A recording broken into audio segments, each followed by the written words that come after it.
Good morning to everybody. It's another beautiful day. It's interesting brought down in Midrash when Esav was born. Esav and his brother, twin brother Yaakov, they were born. Esav was born completely red. The whole body looked red, bright red color, like the color of the blood. So when the people came to say Mazal Tov, they look at Yaakov, looks like a normal skin child. Then they look at the twin brother Esav, looks very red. So people said, "Oh, he's the color of the blood. It's a bad sign. He must be, most probably he's going to grow up to be a bad boy. He might be even a murderer." Everybody give a comment to it. Well, that's exactly what happened many years later. All the people in that generation witnessed it, that Asa became really a bad boy.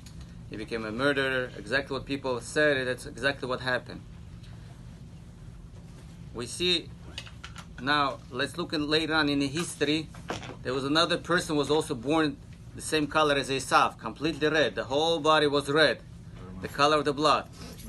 David HaMelech. And David HaMelech was born. People came to say Mazal Tov, Mazal Tov. They say, "Hey, wow, he looks like Esav. He's completely red. He must be also going to grow up to be a bad boy. He might grow up to be a murderer."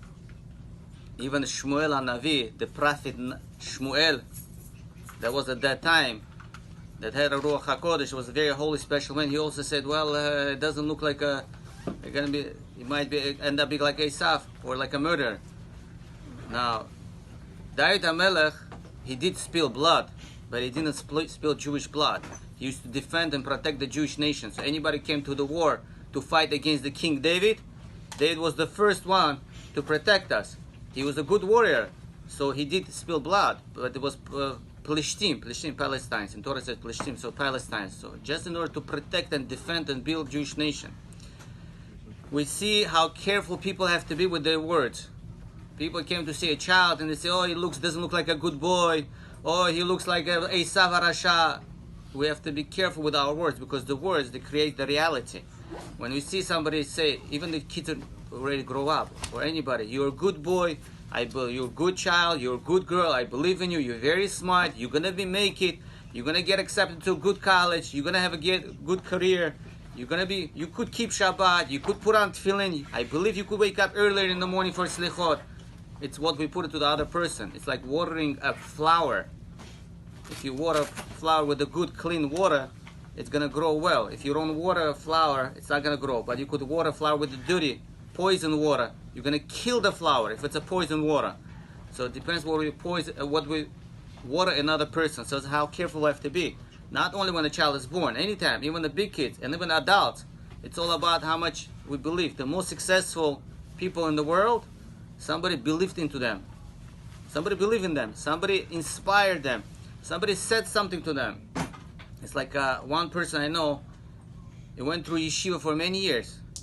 Nobody was able to make him Shomer Shabbat. He didn't come from religious observant family, but his parents put in yeshiva. Kid of school, he had no choice. So many years in yeshiva, couldn't become Shomer Shabbat. He wouldn't care about putting on tefillin. Would try to escape, find a reason not to come in the morning in school to put on tefillin. Recently I met him. Looks like a very, very observant person.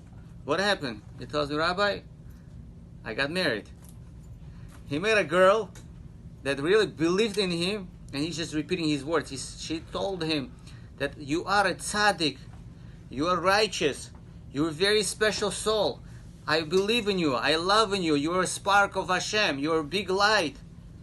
But by you putting on tefillin, you bring more light. By you keeping Shabbat, you bring more light."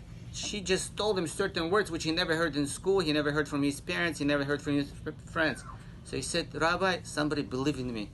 Somebody told me something which I never heard in my life." But what do we usually tell kids?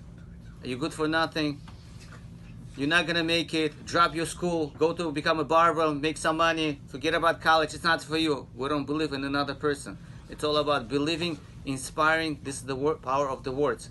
That's exactly what we see from the Torah, from what happened to David HaMelech, what happened to Esav. Everybody should have a blessed day.